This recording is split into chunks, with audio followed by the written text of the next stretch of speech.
자, 뉴스인스 프라임 빅데이터를 통해서 총선을 전망하는 빅데이터 2024 시간입니다. 박혜성 타임브릿지, 티브릿지 대표님 나와주셨습니다. 안녕하세요. 네. 갑자기 회사 이름을 바꿔주십니까? 이 티브릿지라는 이름이 좀 안 와닿아요. 네. 예. 그 토마토 브릿지 어떻습니까? 죄송합니다. 네, 고맙습니다. 네, 계열사가 될 뻔했습니다. 네.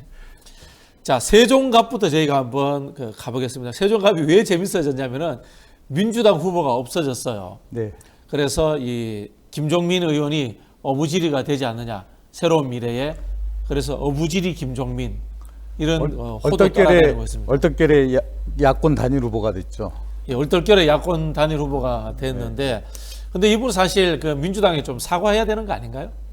뭐 그건 김종민 의원에게 말씀을 해보세요. 예, 김종민 의원님 혹시나 우리 방송 보고 계신다면요, 그래도 구체적으로 민주당에 이렇게 사과를 하시고 당원들에게 위로의 말씀을 전하시는 게 맞지 않겠나라고 제가 감히 제안을 드리겠습니다. 자, 일단 그 세종갑 선거구 분석부터 좀 한번 해주시죠. 네. 이 지역은 정부 세종청사 잘 아시지 않습니까? 자주 다니셨죠? 그리고 세종시청에 있는 지역이고요. 공무원 비율이 굉장히 높습니다. 그래서 이제 비호남 지역 중에 민주당 지지도가 가장 높은 지역입니다. 근데 공무원 비율이 높은데 왜 민주당 지지도가 가장 높은지 이건 나중에 부원장님께서 설명 좀 해주십시오. 네네. 그리고 현재 이 지역에는 이제 미래에셋 대표를 지낸 홍성국 의원이 지역구 의원인데요. 불출마 선언을 하셨죠. 지역 유형을 좀 보여주시겠습니까? 모래시계처럼 생긴 거. 우리가 여러 지역의 다이어그램을 봤는데 가장 홀쭉한 모래시계 형태입니다. 야, 엄청난 도시네. 네네네. 그래서 10대 이하 인구가 많고 교육 서비스 비율이 높은 지역입니다. 조금 더 들어가서 말씀을 드리면 인구는 14만 3천 명이고요. 거주자 연령대를 보면 40대가 가장 많습니다. 다음이 30대, 그리고 특이하게도 그 다음 세 번째가 10대 미만, 그 다음이 50대, 그 다음이 10대 순서의 인구 비율을 가지고 있습니다. 20대 비율은 좀 적더라고요. 그리고 60대에서 70대 비율이 전국에서 가장 적은 수준입니다. 직업별로 좀 보니까 일반 급여자가 24%, 공무원 비율이 19%, 정부 청사가 있는 도담동의 공무원 비율은 30%더라고요. 3명 중에 1명이 공무원입니다. 그리고 키즈맘, 초등학생 키즈맘 비율이 22%, 고등학생 키즈맘 비율이 25%, 교육에 굉장히 관심이 많은 도시라고도 볼 수 있겠습니다. 이 지역의 평균 소득을 보니까 377만 원입니다. 공무원들은 얼마나 버나 또 한번 살펴봤거든요. 그랬더니 공무원 평균 소득은 495만 원. 꽤 높은 수준이더만요. 50대 남성이 548만 원으로 가장 많이 벌고 20대 남성이 240만 원으로 소득 수준이 가장 낮았습니다. 또 이제 돈을 가장 많이 쓰는 계층은 어딜까 찾아봤더니 40대 남성입니다. 신용카드로만 한 달에 한 323만 원 정도를 쓰고 있고요. 아파트 가격을 살펴봤더니 제곱미터당 700만 원, 평당 한 2,100만 원 정도 하고, 이 동네에서 이제 금강을 끼고 있는 지역입니다. 새롬동이라는 동이 830만 원으로 가장 비싼 지역입니다. 그리고 대출을 봤더니 전국 평균이 9,500만 원 정도 되는데 확실히 이제 부동산 가격이 좀 높아서 그런 것 같아요. 여기는 1인당 1억 3천만 원 정도의 대출을 가지고 있고 대부분이 주택담보대출이었습니다. 그래서 이 지역의 선거를 하면서 좀 이제 그 후보들이 부동산 이슈에 민감한 지역일 거다라는 걸 염두에 두고 좀 선거운동을 해야 될 것 같아요. 그리고 이 지역에 3,300개 정도의 업소가 있습니다. 이렇게 업소, 자영업. 자영업. 그리고 1년에 한 1조 1,400억 정도의 매출을 하는데요. 평균 매출을 보니까 1년에 한 3억 4,500 정도를 하고 있습니다. 앞서 인구 구성 비율에서 학생들 비율이 높다고 했지 않습니까? 그래서 좀 다른 지역에 비해서 약간 특성화 업소 이런 것들을 찾아봤더니 입시학원이 상대적으로 좀 많았고요. 두 번째가 예체능 학원, 세 번째가 유아교육시설이 다른 지역에 비해서 많은 것으로 나타났습니다. 그리고 요일별 소비 비중도 찾아봤더니 화요일 날 돈을 가장 많이 쓰고 일요일 날은 돈을 별로 쓰지 않더라라는 게 데이터로 나타났습니다. 저는 이 모래시계형 이 인구 구조와 그다음 소득 구조를 보니까요. 네. 대한민국에 이런 도시가 아직도 있나 이런 생각이 듭니다. 거의 유일한 것 같아요. 그러니까요. 네. 우리가 이제 보통 이 대한민국이 고령화되는 국가다라는 이야기를 하고 있고 선진국 대열에 합류하면서 복지국가 그리고 또 노년형 국가라는 이야기를 합니다. 이 네, 네. 노년형 국가라는 것은 인구가 늙었다라는 뜻이 아니라 과거의 발전 국가를 끝냈다는 뜻이거든요. 네. 그래서 이제 경제 성장률도 둔화되고 그런 국가를 이야기하는데 좋게 얘기하면 안정기로 들어섰다는 그렇죠. 안정기로 거죠. 들어선 네. 국가를 이야기합니다. 나쁜 의미가 아닙니다. 근데 이 지금 모형은 어떤 느낌이냐면은 80년대 중후반의 울산 같은 느낌이 들어요. 아우, 네, 네, 네. 네. 그런 것 같으네요. 네. 야, 엄청난 공업시설들이 모델입니다. 들어서고, 이거는. 네. 80년대, 90년대, 사실은 2000년대 초반까지 울산광역시가 전국에서 제일 잘 살았어요. 네. 지금은 그것도 서울에 뺏겼습니다만 그 당시에 대기업들이 막 공장을 많이 짓고 해서 잘 살던 막 성장하던 울산 같은 그런 느낌이 들어요 지금. 행정도 하나의 산업군이라고 보면은 이제 네. 새로 만들어진 산업군들이 이제 입주를 한 거지 않습니까? 그렇게 봐야 그런 시각으로도 해석도 할 수 있겠습니다. 자, 그런데 여기에서 왜 민주당 지지 성향이 높은가라는 네. 이제 질문을 하셨잖아요. 예. 본인은 왜 그렇다고 생각하세요?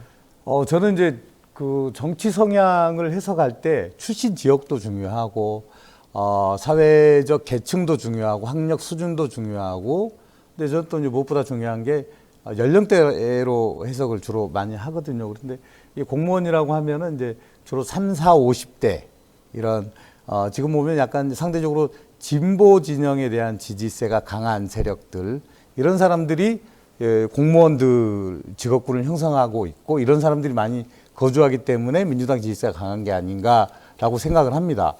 근데 그럼에도 불구하고 다른 데에 비해서 많이 높아요, 민주당 지지도가. 네. 그걸 어떻게 해석해야 될지 저도 잘 모르겠습니다. 아까 말씀하신 것 중에 이제 주민의 3명 중에 1명이 공무원이다. 네. 이거는 뭐냐면 3인 가정에 네. 가장이 공무원이다 이런 뜻이잖아요. 그렇네요. 예, 네. 공무원에 의해서 가게가 이제 굴러가는 이제 그런 도시다 이렇게 보여지는데요. 쉽게 말하면 그렇습니다. 공무원이 셀러리맨입니다. 네. 셀러리맨이기 때문에 셀러리맨 정당인 민주당을 지지하는 경향이 높은 거다. 저는 이렇게 해석이 되는 것 같아요. 그럼 과거에는 그러면 공무원들은 민주당을 왜 적게 찍었느냐? 과거 이제 개발 독재 시대의 공직자들은 어떻게 보면은 좀 이 기득권에 해당됩니다. 정보도 많고 그 당시에는 이제 공직 사회가 지금처럼 투명화되지 않았기 때문에 가지고 있는 특권이라든가 또는 그 공무원이 가지고 누릴 수 있는 것들이 많았거든요. 근데 그런 것들은 거의 다 없어졌고 민주화되면서 이 공무원들도 월급 받는 셀러리맨 실제로 이야기하면 노동자라는 뜻이죠. 그렇게 보면은 분당 같은데 판교 같은 데에도 보면은 젊은 층의 인구 구성이 굉장히 높고 또 네. 저기 어린아이들 인구 비율이 높고 그렇지 않습니까? 그럼에도 불구하고 이렇게까지 세종갑처럼 이렇게까지 민주당 지지율이 높지 않지 않습니까? 근데 소득의 차이의 문제죠. 소득 차이에. 예, 소득 차이의 문제이기도 하고 예를 들어서 이제 독일이나 프랑스 예를 들어볼게요. 우리가 그쪽으로 가고 있는 것 같아요. 독일의 사회민주당을 전 세계에서 가장 발전된 정당이라고 합니다. 당원들의 35%가 퇴직한 공무원들이야. 그리고 현직 공직자들도 있고. 그 나라들은 공무원이 정당 가입이 가능합니다. 그리고 정치 선진국들의 특징 중에 하나가 공무원들이 정치적 활동을 할 수 있게 해뒀어요. 제가 농담 비슷하게 그런 이야기를 하는데 이런 엉터리 정부가 들어섰는데 정당이 사실 제대로 안 돼 있잖아요. 대한민국 정당이 이익 대변도 제대로 되어 있지 않고 그다음에 이 정부에 대한 견제라는 것이 미약하잖아요. 근데 공무원들이 노조를 결성할 수 있고 거기에 대해서 저항권이 있다고 칩시다. 엉터리 정부가 들어와 버리면은 공무원들이 저항해 버리면은 그냥 끝나버려요. 그러니까 여기가 이제 문재인 정부 때는 문재인 정부에 대한 지지도가 더 높았고 네네. 윤석열 정부에 들어서는 야당에 대한 지지도가 높았고 그냥 젊은 공무원들이 민주당을 좋아하는 거 아닙니까? 뭐 그렇죠. 네. 네. 아까 말씀드린 것처럼 셀러리맨 의식과 합리적 판단 기준 그리고 국가가 어떻게 운영돼야 되는지 알기 때문에 네. 네, 그런 성향이 있는 거죠. 네. 네. 자, 지금 민주당 후보가 빠졌어요. 네. 그래서 이제 국민의힘 유재화 후보, 그다음에 새로운민의 김종민 후보 딱 양자 대결입니다. 네. 지금 흐름이 어떻습니까? 지금 최근에 발표된 여론조사 결과를 봤더니 3월 25일에서 26일 사이에 여론조사 꽃이 500명을 대상으로 조사를 해서 발표를 했어요. 근데 되게 재밌더라고요. 국민의힘의 유재화 후보가 19.8, 그리고 이제 새로운 미래의 김종민 후보가 26.1. 숫자가 낮지 않습니까? 네. 투표할 인물이 없다가 부동층이 엄청나게 44.6. 많네요. 잘 모르겠다 9.5. 그러니까 과반 이상이 지금 표심을 정하지를 못하고 있는 겁니다. 그리고 민주당 지지층에서 보니까 37.4%만 김종민 후보에게 투표하겠다고 대답을 했고 54.3%는 투표할 인물이 없다고 응답을 했다고 합니다. 그러니까 얼떨결에 야권 단일 후보가 됐는데 민주당 지지자들의 마음을 얻는 데는 아직은 이게 좀 시간이 좀 더 필요할 것 같습니다. 김종민 후보가 길 가다가 지갑 주었네. 뭐 이게 아니네요. 현재까지는. 아직까지 지갑을 그렇죠. 보긴 했는데 아직 줍지는 못했네요. 지갑을 열어봤는데 그렇죠. 아직 거기에 이제 바꾸지 못한 수표가 들어있는 거죠. 당자 수표가 들어있다고 봐야죠. 그러면은 투표율이 어느 정도 되어야지만이 김종민 후보가 당선 가능성이 있나요? 저는 이제 워낙 여기는 뭐 민주당 쪽에 타가 좋은 곳이라, 그러니까 민주당 후보를 지지하지 않겠다라고 해서 국민의힘 후보를 지지하지는 않는단 말입니다. 그럼 투표하러 안 나오나요? 투표하러 안 나올 가능성이 높은 거죠. 근데 저는 그래도 투표율이 뭐 그래도 공무원들이라서 저는 이제 이게 참정의 의무 이런 것들을 공무원들이 져버릴 거라 생각지는 않습니다. 그래서 다른 지역에 비해서 그래서 많이 투표율이 떨어질 것 같지는 않은데 뭐 50% 이상만 되면은 투표율 50% 이상만 되면은 김종민 의원이 당선되는 데는 뭐 큰 문제가 없으리라고 예상은 해볼 수 있겠습니다. 만약에 민주당 지지층들이 투표하러 나와가지고 자기 이름 쓰고 가고 이러면 어떻게 됩니까? 그럴 수도 있겠죠. 그렇게 되면 진짜 새로운 미래는 정말 여러 가지 또 정치적 고려를 해봐야 되겠죠. 근데 예를 들자면은 지금 김종민 의원이 당적을 바꿀 수는 없어요. 그렇죠. 안 되죠. 당적을 바꾸면 후보에서 탈락되지 않습니까? 네. 탈락되는 상황인데 김종민 후보가 지금 할 수 있는 일은 뭐가 있을까요? 저는 뭐 지금 열심히 민주당 지지자들의 마음을 달래면서 가야지. 뭐 예를 들면은 저는 이제 김종민 의원이 탈당을 해서 새로운 미래를 창당하는 과정이 있지 않습니까? 뭔가 이제 본인도 정치인으로서 그리고 주요한 정치인이었지 않습니까? 주요한 네. 정치인으로서 뭔가 정치 철학이 있었을 거고 국민들에게 하고 싶은 얘기가 있었을 텐데 당장 국회의원 배지가 하나 더 지금 필요하다고 해서 자기의 정치적 이런 과거 행보를 다 없었던 것처럼 이렇게 엎어버리고 뭐 예를 들어 뭐 민주당에 다시 들어가겠다 뭐 이런 식으로 지나치게 나오는 건 저는 오히려 좋은 모습은 아닌 것 같다는 생각이 듭니다. 대한민국 정치인이 다 그런 분들 아니에요, 솔직히? 그렇지만 그렇지 않겠다고 탈당까지 감행한 분이지 않습니까? 책임을 져야죠, 거기에 대해서는. 거기에 합당한 행보를 해야죠. 우리 모두가 그냥 배지만 향해서 가는 사회다 그러면 얼마나 불행한 사회입니까? 저는 대한민국 국회의원들 다 그런 것 같은데. 안 그런 사람도 있을 거예요. 그럼 우리 이제 김종민 의원 한번 지켜봐야 되겠네요. 지켜봐야죠. 그 민주당 지지자들의 마음도 잘 달래면서도 그리고 자기의 정치 철학을 이렇게 좀 굴종적으로 양보하지 않는 어떤 뭔가 선이 있을 거라고 봅니다. 그 선을 얼마나 잘 지켜가는지 저도 한번 관심 있게 지켜볼 생각입니다. 저는 김종민 의원이 과거 민주당을 탈당하는 과정에서 보였던 모습은 그냥 반 이재명이었다고 봐요. 그렇지 않습니까?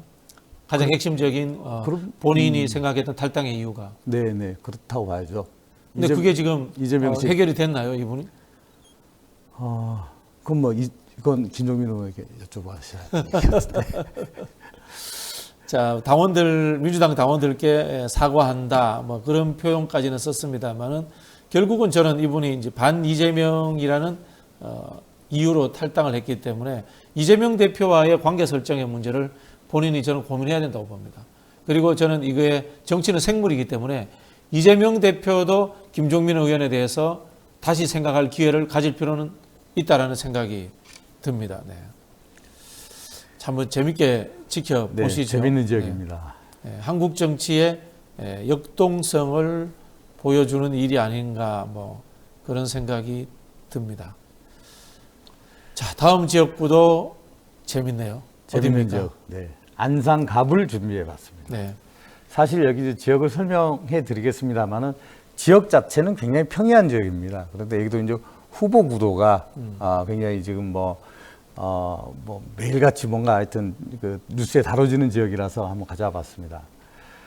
이게 안산 갑인데요. 네. 예, 예전에 경기도의 호남이다 이런 이야기 하던 지역고요. 안산이 그렇죠. 네, 안산이 네. 그런 지역이죠. 반월 공업단지 이렇게 되면서 호남 지역 서해안에 있기 출신의 때문에 네, 호남 출신의 그 노동자들이 많이 밀집해 살고 있는 그런 도시죠.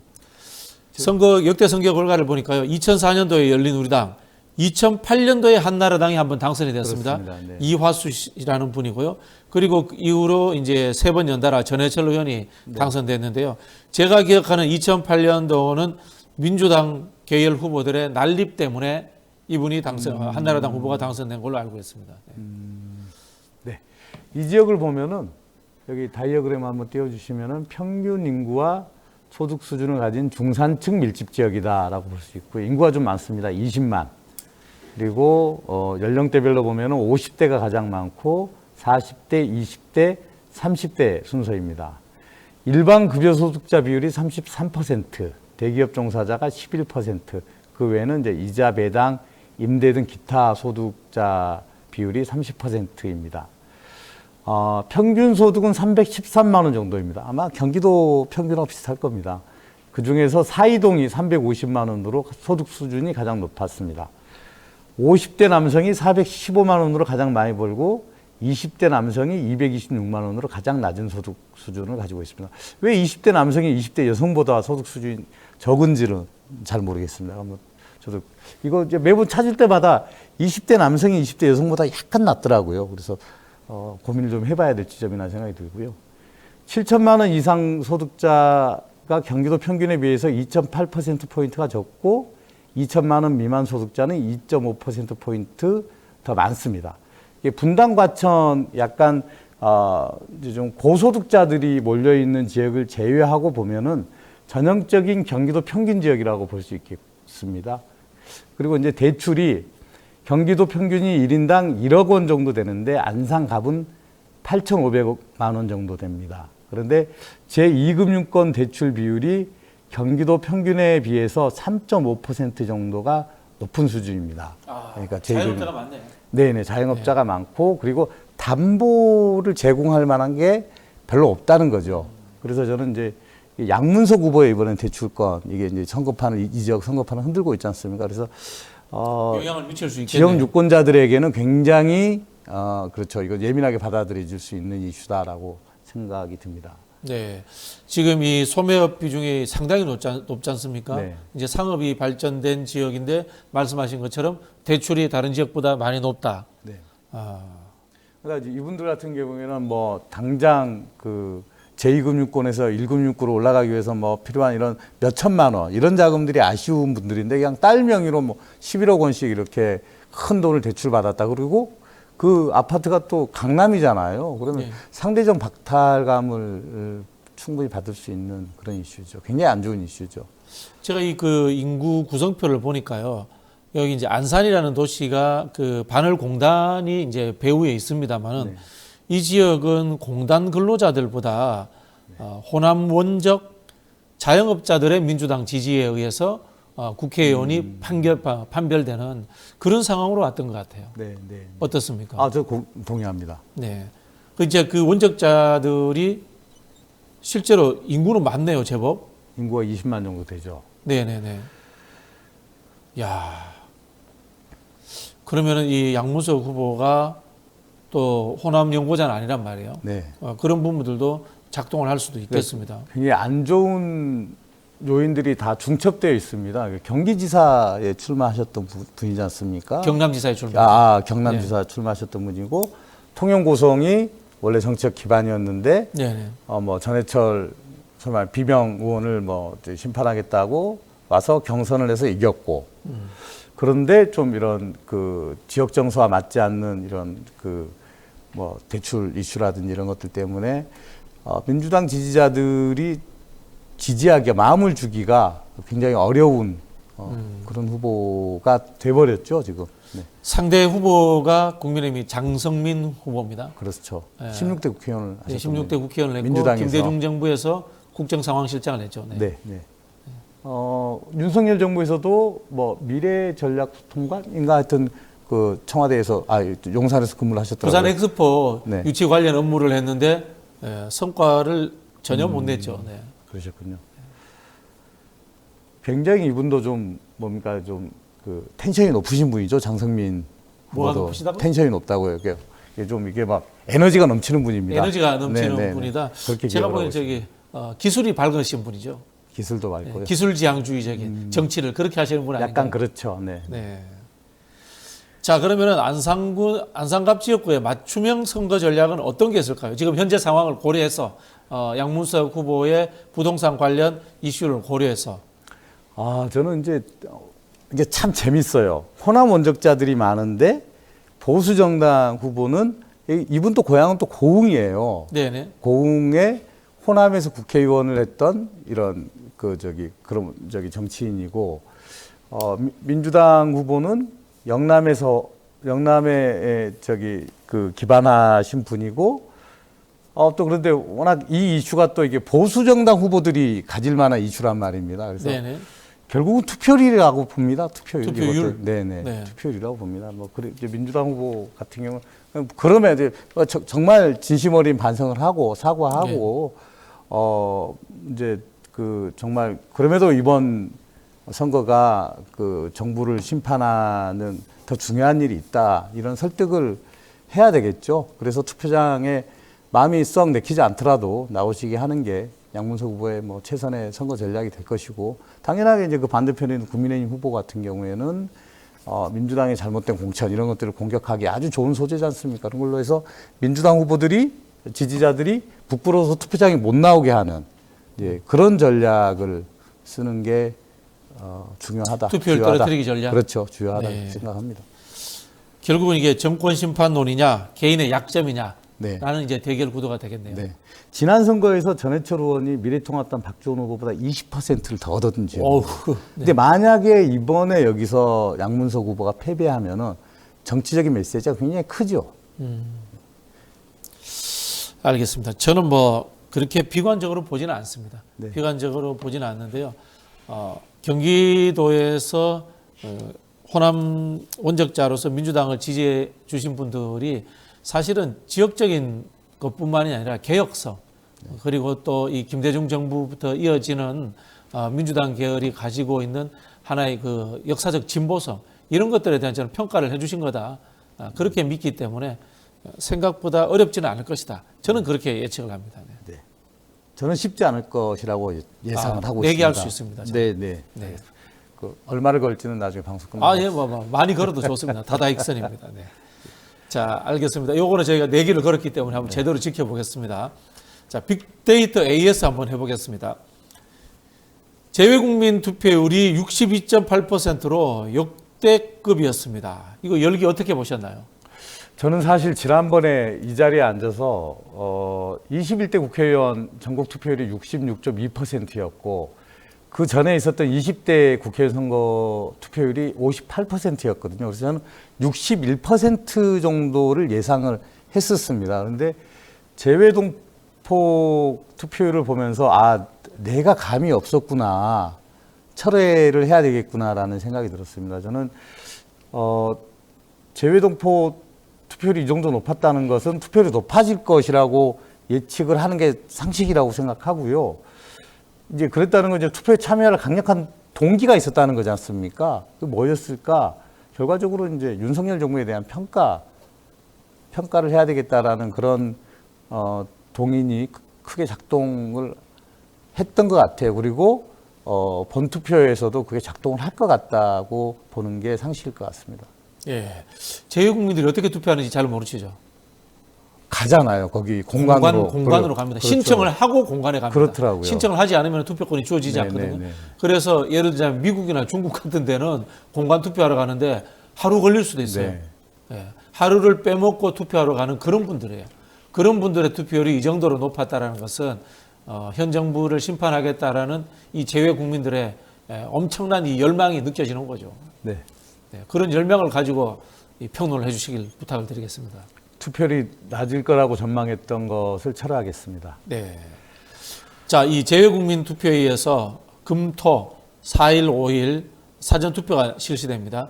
오전 6시부터 오후 6시까지 12시간입니다. 이때도 투표율이 높을 거라고 보세요? 갈수록 사전 투표율이 높아지고 있죠. 네. 그리고 저는 이 사전 투표율 제도가 도입됨으로써 전체적인 투표율을 높이는데 굉장히 큰 기여를 했다고 보고 있습니다. 이게 이제 더군다나 이제 각 당의 핵심 지지층들은 이제 꼭 투표를 하지 않습니까? 그런데 그렇죠. 이제 잠재 지지층들은 이제 투표를 할까 말까 이런 고민들을 하거든요. 이런 사람들이 투표장에 나올 수 있는 이런 이제 길을 터준 거죠. 그래서 투표를 높이는데 큰 효과가 있었다라고 생각을 합니다. 투표율이 보통 높으면 야권이 유리하다 이렇게 이야기하시는 분들도 있고요. 그렇습니다. 그러나 막 극단적으로 높아지면은 노년층들이 많이 나오기 때문에 보수층들이 오히려 유리하다 이렇게 이야기하는 분들도 있는데 어떻게 보세요? 저는 이제 그 계산은 어떻게 나온 계산법인지 잘 모르겠습니다만은 기본적으로 이제 고연령층들은 투표율이 높지 않습니까? 늘 높죠. 늘 높죠. 늘 네. 높죠. 그런데 전체 투표율이 높아졌다는 건 투표를 안 하던 사람들이 나와서 투표를 했다는 거잖아요. 그러면 투표 참여하지 않던 젊은 사람들이 이 투표를 했다는 거고 우리가 매일같이 발표되는 여론조사 결과를 보면은 젊은 사람들은 주로 야당 지지 성향이 강하지 않습니까? 네. 그러면 투표율이 높다. 이건 야당의 지지도가 높아지고 득표가 높아질 것이다라고 예측을 하는 게 상식이죠, 이것도. 근데 최근에 나타난 현상 중에 이대남들의 보수 지지 경향. 네. 또 이분들도 뭐 투표를 많이 안 하는 분들이잖아요. 네. 이런 경우에는 어떻게 보세요? 이대남들 그럴 수 있죠. 그렇지만은 뭐 이대남만 있는 게 아니지 않습니까? 이대녀가 있고 30대 남녀, 40대 남녀 이렇게 보면은 이대남이 이 젊은 층에서 또 차지하는 비율은 또 일부거든요. 그래서 젊은 층의 투표율이 높아진다라는 건 저는 전반적으로 야권 득표가 높아질 것이다라고 예상을 합니다. 이번 총선 득표율은 어느 정도 예상하세요? 득표율요? 아니 투표율. 투표율요. 제가 지난번에 61% 예측을 했는데 거의 한 64%, 65%까지 높여야 될 것 같은데요. 이것도 내기해야 됩니다. 저는 좀 더 높이겠습니다. 네. 68%. 지난번에 제가 61 했더니 거의 60으로 싹 이렇게 깔아서 그랬는데 그러시더니 분위기가 바뀌었어요. 아, 사람이 때로는 또 이 기회 포착을 잘해야 됩니다. 인생을 굉장히 유연하게 사시는군요. 좀 부드러운 사람이에요. 네, 그렇군요. 네, 알겠습니다.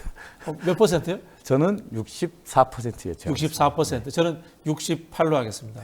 이것도 저 내기에 해당됩니다. 네, 예. 네. 유연한 네. 선택 좋습니다. 알겠습니다. 내기에 거는 거는 정확하게 걸어야 돼요. 유연하게 걸면 안 됩니다. 그러시죠. 네. 누가 더 가까운 겁니다. 네. 자, 그렇게 보고요. 판세 분석 한번 들어가 보겠습니다. 각 당에서 보면요. 민주당은 110곳 정도가 우세하다. 이렇게 이야기하고 국힘은 80에서 90석 정도가 우세하다.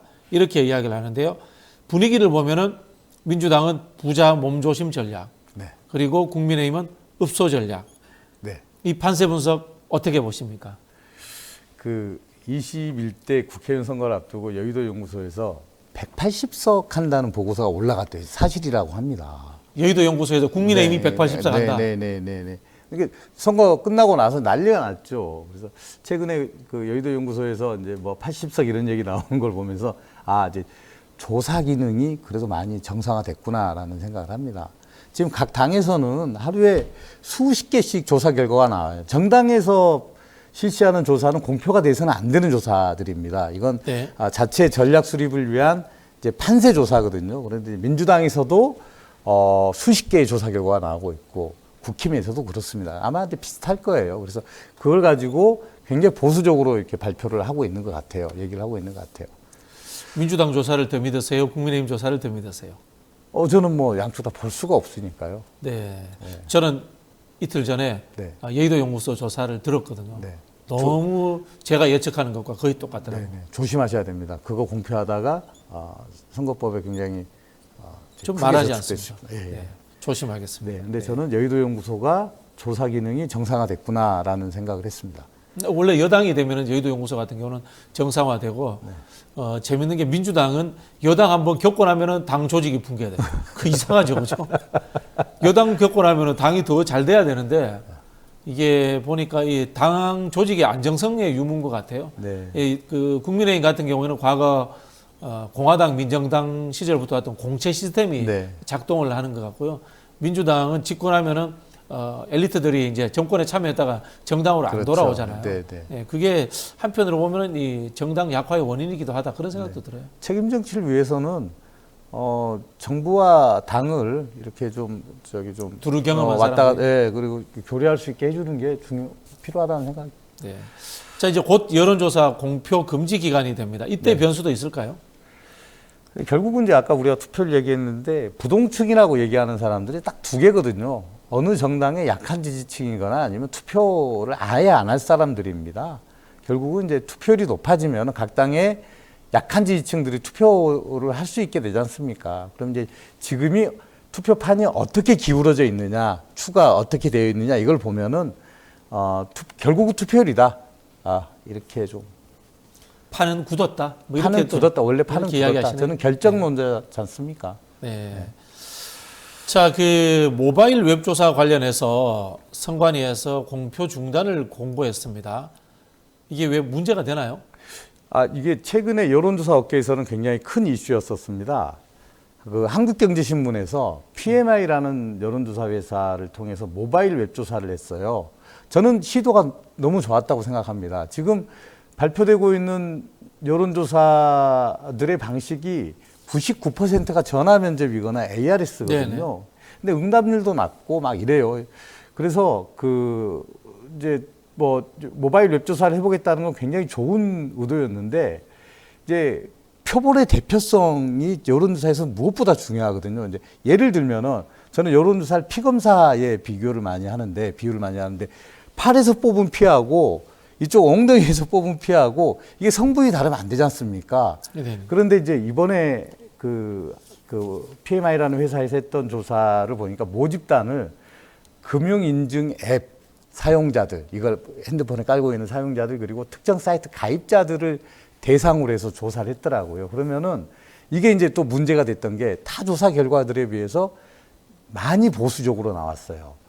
근데 이제 시도는 좋았지만 이렇게 이제 금융인증 특정 앱이나 이런 특정 사이트 가입자들 이런 사람들이 전체 유권자들 대표할 수 있었어야 되거든요. 특정 소득을 가진 사람, 직업군을 가진 사람 중심으로 모집단이 만들어질 것 같은데요. 그렇게 편중이 됐을 수 있다니까. 예를 들어 정치 성향도 그렇지만 우리가 인구 구성 비율을 성, 연령, 지역 기본으로 하는데 맞춘다고 하지만 예를 들면 이제 클리앙에 주로 오시는 분들만 대상으로 조사를 한다거나 일베의 회원분들만 대상으로 한다거나 그러면은 전혀 다른 결과가 나오지 않겠습니까? 이건 전국에 있는 유권자를 대표할 수 없는 사람들이기 때문에 그렇지 않습니까? 근데 제가 보기에 이번에 시도는 좋았으나 문제의식은 좋았으나 모집단의 대표성 이게 좀 아쉽다. 그래서 그것 때문에 이번에 공표 보도를 제지를 하게 된 겁니다. 그 조사는 민주당이 잘 나왔겠네요, 당연히. 아니죠. 보수 응답자. 보수 쪽이 잘 나왔나요? 네, 알겠습니다. 자, 전체적으로 여론조사의 이제 신뢰도 문제 들쭉날쭉하고요. 사실 저도 여론조사 불신론자 아닙니까? 대표적인. 네. 이거 어떻게 극복해야 됩니까? 좋은 조사는 많은 것들을 설명해 줄 수 있습니다. 근데 저는 이제 그렇습니다. 조사에도 비용이 있거든요. 같은 날 발표된 조사지만 500만 원짜리가 있고 1,500만 원짜리가 있습니다. 이걸 잘 또 구분해서 보셔야 된다. 그리고 이게 조사에는 비용이 들어가기 때문에 발표하는 데는 뭔가 다 이유가 있습니다. 그래서 어떤 의도로 실시되는 조사인지도 좀 더 봐야 될 것 같고요. 저는 이제 가장 중요한 게 이겁니다. 최근에 여론조사 응답률이 낮다 뭐 이런 얘기들 많이 하지 않습니까? 근데 조사도 기업 입장에서는 하나의 상품이거든요. 근데 상품을 만들 때는 어떻게 합니까? 원재료 사와서 가공해서 납품을 해서 이제 부를 창출하는 거지 않습니까? 근데 처음에 여론조사의 원재료가 어디서 나옵니까? 이거 응답해 주시는 분들에게 나오는 거거든요. 근데 그걸 공짜로 쓰고 있어요. 조사업계는. 그리고 통신사는 이들하고 소통하는 과정에서 통신료 아니면 이제 번호를 판매하거나 이렇게 해서 이익을 얻고 있고 이걸 가공해서 조사업체는 이익을 얻고 있는데 원재료를 제공했던 유권자들은 아무런 혜택이 없고 귀찮기만 합니다. 여론조사 공해 때문에 시달린다는 얘기까지 나오지 않습니까? 이것들이 조사의 질을 떨어뜨리고 응답률을 떨어뜨리고 있어요. 근데 저는 이들에게 이제 대가를 지불해야 된다라는 생각입니다. 조사 비용이 좀 들어가더라도 적절한 리워드를 제공하게 되면 이들도 자기 정치적 그 의사를 표출할 것이고 그리고 그 혜택이 오게 되면 응답도 높아지겠죠. 그러면 조사의 질도 높아지겠죠. 그래서 모두가 혜택을 받는 저는 선순환 구조를 만들어야 된다라고 생각을 합니다. 네, 마지막 질문에 굉장히 열정적으로 답을 하시네요. 네. 본인의 생업과 관련돼서 그런 것 같습니다. 아우, 저는 원가가 더 많이 들어가게 됩니다. 리워드를 드리게 되면. 그렇지만 그럼에도 불구하고 저는 꼭 필요한 조치라고 생각을 합니다. 저는 법적으로도 이런 것들이 좀 제도화돼야 된다라는 주장을 요즘 하고 있습니다. 선거 전에 이제 마지막 출연이신 것 같은데 시청자들께 인사 말씀 좀 해주시죠. 예. 저는 사람들과 지역의 구체적인 삶을 돌보는 것이 정치의 요체라고 생각을 합니다. 이제 그러기 위해서는 뭐 이렇게 주장만 난무할 것이 아니라 그 사람들이 어떤 사람들이 어떻게 살고 있는지 데이터로 살피고 분석해야 된다는 생각을 가지고 있습니다. 그래서 저는 이렇게 정치만 주장하는 이런 정치 환경에서 더 좋은 정치로 좀 나가자는 취지에서 빅데이터 플랫폼을 만들었던 거거든요. 그래서 데이터가 잘 사용되는 정치가 더 좋은 정치라고 생각을 합니다. 그리고 데이터를 가지고 유권자를 설득하는 정치인, 정치 집단이 우리에게 더 진정성 있는 집단이다. 이런 것들을 유념을 하면서 좀 이번 선거에 임해 주셨으면 하는 생각입니다. 그리고 앞으로 저는 뭐 기회가 생기면 더 좋은 데이터를 가지고 와서 더 좀 면밀하게 이렇게 좀 말씀을 드릴 수 있도록 하겠습니다. 네, 박혜성 대표님 감사합니다. 저도 많이 배웠습니다.